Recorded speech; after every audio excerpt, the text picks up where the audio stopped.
বিসমিল্লাহির রহমানির রহিম আলহামদুলিল্লাহি রাব্বিল আলামিন ওয়াসসালাতু ওয়াসসালামু আলা রাসূলিহিল কারীম ওয়া আলা আলিহি ওয়া আসহাবিহি আজমাইন ওয়া বা'দ আউযু বিল্লাহি মিনাশ শাইতানির রাজীম বিসমিল্লাহির রহমানির রহিম আবাসা ওয়া তাওয়াল্লা। আবাসা, সে ভ্রুকুঞ্চিত করল, ওয়া তাওয়াল্লা এবং মুখ ফিরিয়ে নিল। জাআহুল আ'মা, কারণ তার কাছে একজন অন্ধ এসেছে। ঘটনা হলো রাসূলুল্লাহ সাল্লাল্লাহু আলাইহি ওয়াসাল্লাম কুরাইশ নেতাদেরকে দিন, ইমান, শরীয়ত বোঝাচ্ছিলেন। তাদের সঙ্গে গুরুত্বপূর্ণ আলোচনা চলছিল। এই সময় একজন অন্ধ সাহাবী নাম আবদুল্লাহ ইবনু উম্মে মাকতুম, তিনি ছুটে আসেন, দৌড়ে আসেন, এসে রাসূলুল্লাহকে কিছু প্রশ্ন করেন। তখন রাসূলুল্লাহ কিছুটা বিরক্ত হয়ে একটু ভ্রুকুঞ্চিত করেন এবং মুখ ফিরিয়ে নেন। মানে কুরাইশ নেতারা যদি হেদায়েত পায় তাহলে পুরো কুরাইশ হেদায়েত পাবে। এটি কিন্তু একটি রাষ্ট্রীয় বিষয়। পুরো একটা রাষ্ট্রের হেদায়েত নির্ভর করছে কুরাইশ নেতাদের উপর। সেখানে এই গুরুত্বপূর্ণ আলোচনা চলাকালে একজন সাহাবী এসেছে তার ব্যক্তিগত কিছু প্রশ্ন নিয়ে। সে তো চাইলে কিছুক্ষণ পরেও প্রশ্ন করতে পারত। এজন্য রাসূলুল্লাহর স্বভাবগত সামান্য একটু বিরক্তির উদ্রেক হয়েছে। আল্লাহ তাআলা অতটুকু বিরক্তিও পছন্দ করেননি। তখন এই সূরাটি নাজিল করেছেন। আল্লাহ তাআলা বলছেন যে ওমা ইউদরিকা লাআল্লাহু ইয়াযাক্কা, তুমি কি জানো সে হয়তো আত্মসংশোধিত হতো, নিজের ইসলাহ করতো, মানে আবদুল্লাহ ইবনু উম্মে মাকতুম।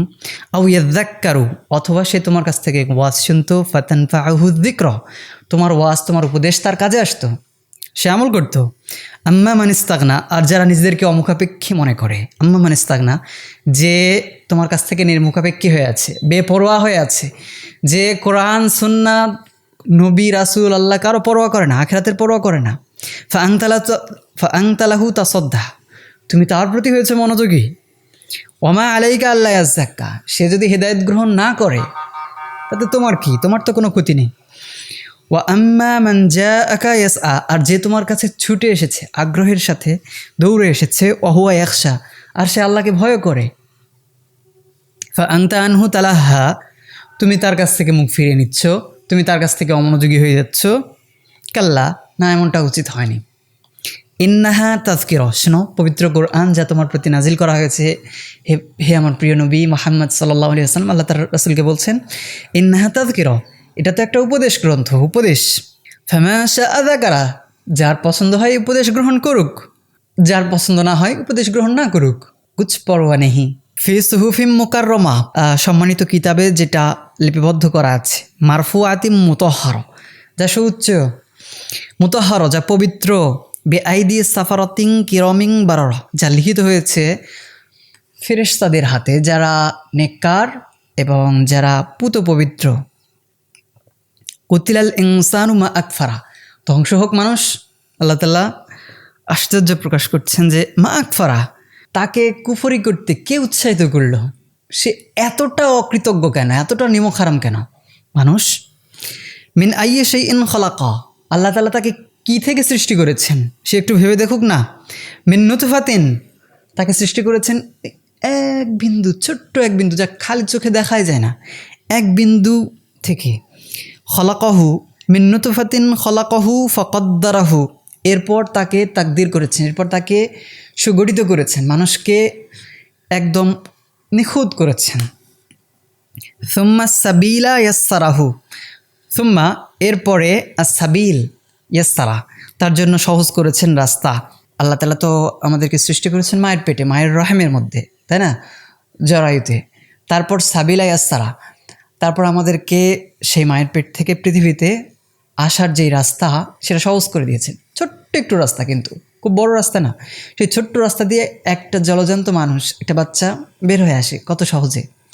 আল্লাহ তাআলা সেটাই বলছেন যে মিন নুতফাতিন খলাকাহু, এক বিন্দু, ছোট্ট এক বিন্দু পানি থেকে তাকে সৃষ্টি করেছেন।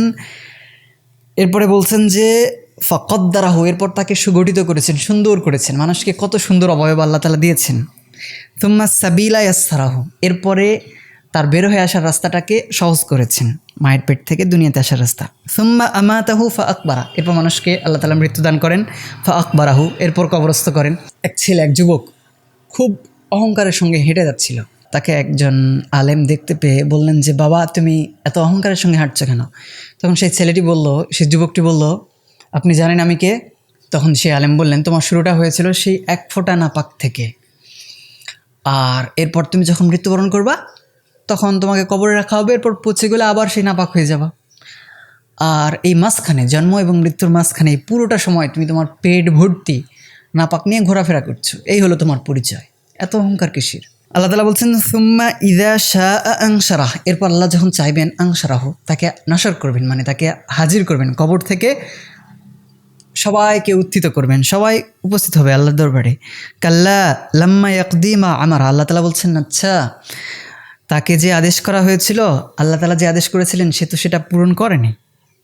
মা ইয়াকদি, কদ ইয়াকদি মানে হলো লাম ইউয়াদ্দি ইলাল আন, সে এখন পর্যন্ত আদায় করেনি তার দায়িত্ব।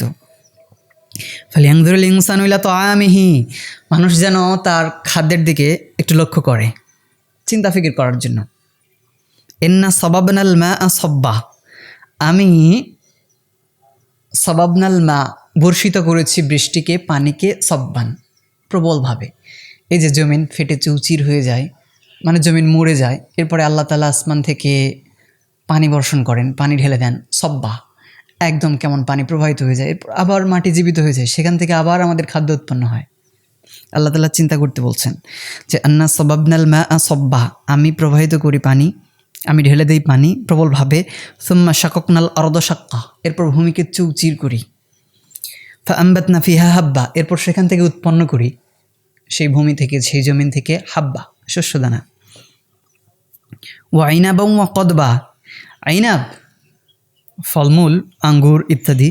ও কদবা, কদবান হলো কিছু নাবাত, এগুলো হলো শুকনো কিছু গাছপালা, ছোট উদ্ভিদ, যেগুলোকে মানুষ কাটে এবং চতুষ্পদ জন্তু সেগুলো খায়, গৃহপালিত পশুরা খায়, মানে ঘাস জাতীয়, ঘাস বা এ জাতীয় কিছুকেই, এগুলোকেই বলা হয় কদবা। ও জাইতুনা ও নাখলা, জাইতুন তো আমরা জানি, বাংলায় জাইতুনই বলি। ও নাখলা খেজুর গাছ। ও হাদায়েক গুলবা, এবং হাদায়েক বাগানসমূহ, হাদিকাতুন মানে বাগান, গুলবান যেখানে গাছ একটার সঙ্গে আরেকটা জড়িয়ে আছে, বাগান, সুন্দর বাগান, একদম পূর্ণাঙ্গ বাগান যেখানে গাছে ভরপুর। ও ফাকিহাতাম ওয়া আব্বা, আমি উৎপন্ন করেছি সুস্বাদু, ফাকিহা মানে হলো মজাদার সুস্বাদু ফলমূল।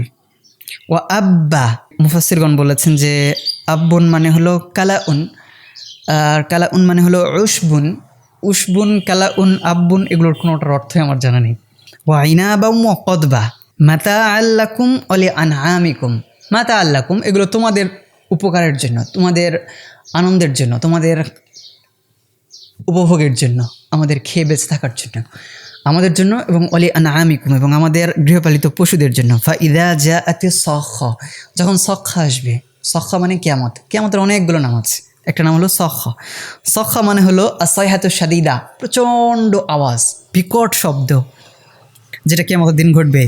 ইয়াউমা ইয়াফিরুল মারউ মিন আখিহি, সেদিন মানুষ পলায়ন করবে, মিন আখিহি তার ভাইয়ের কাছ থেকে, ও উম্মিহি ও আবিহি তার মায়ের কাছ থেকে, তার বাবার কাছ থেকে, ও সাহিবাতিহি তার সঙ্গিনীর কাছ থেকে, স্ত্রীর কাছ থেকে, ও বানিহি ছেলেদের কাছ থেকে, মানে ছেলে মেয়ে সবার কাছ থেকেই। লিকুল্লি ইমরিইম মিনহুম শা'নুন ইউগনিহি, প্রত্যেক মানুষের থাকবে নিজস্ব ব্যস্ততা, যা তাকে সকল ব্যস্ততা থেকে পৃথক করে দেবে, মানে সে সবাই নিজের চিন্তায় সেদিন বিভোর হবে, কেউ কারো চিন্তা করবে না। উজুহু ইয়াউমাইযিন মুসফিরা, সেদিন কিছু চেহারা হবে হাস্য উজ্জ্বল। দাহিকাতুন, মুসফিরা মানে হলো মুশরিকা মানে উজ্জ্বল, আলোকিত। দাহিকাতুন মাসরুরাতুন ফারহা, ফারিহাতুন মানে অনেক হাস্যোজ্জ্বল, একদম মুখে হাসি লেগে থাকবে। মুস্তাবশিরা, সুসংবাদের অপেক্ষায় থাকবে, সুসংবাদ পাবে। ওয়া উজুহু ইয়াউমাইযিন, এবং কিছু চেহারা সেদিন আলাইহা গবারা, থাকবে ধুলোমলিন, যার উপর থাকবে গবারা মানে গুবার থাকবে, গুবার মানে ধুলো। আল গুবারু হুয়া মা দাক্কা মিনাত তুরাবি আবির রমাদ, যে ধুলোবালির ক্ষুদ্র অংশগুলোকে গুবার বলা হয়। অল মুরাদু তাগায়্যারাত উজুহুহুম গম্মান, মানে দুশ্চিন্তায় তাদের চেহারা কুৎসিত হয়ে যাবে, কালো হয়ে যাবে। নাসআলুল্লাহ আসসালাম, আল্লাহ তাআলা আমাদেরকে এই সমস্ত হতভাগা থেকে রক্ষা করুন, এবং যারা কিয়ামতের দিন হাস্যোজ্জ্বল, যাদের চেহারা উজ্জ্বল হবে, আনন্দিত হবে, যারা সুসংবাদের অপেক্ষা করবে, জান্নাতের অপেক্ষা করবে, আমাদেরকে তাদের অন্তর্ভুক্ত করুন। আমিন। বারাকাল্লাহু লি ওয়া লাকুম ফিল কুরআনিল আযীম ওয়া নাফানি ওয়া ইয়্যাকুম বিল আয়াতি ওয়ায যিকরিল হাকীম। আসসালামু আলাইকুম ওয়া রাহমাতুল্লাহি ওয়া বারাকাতুহু।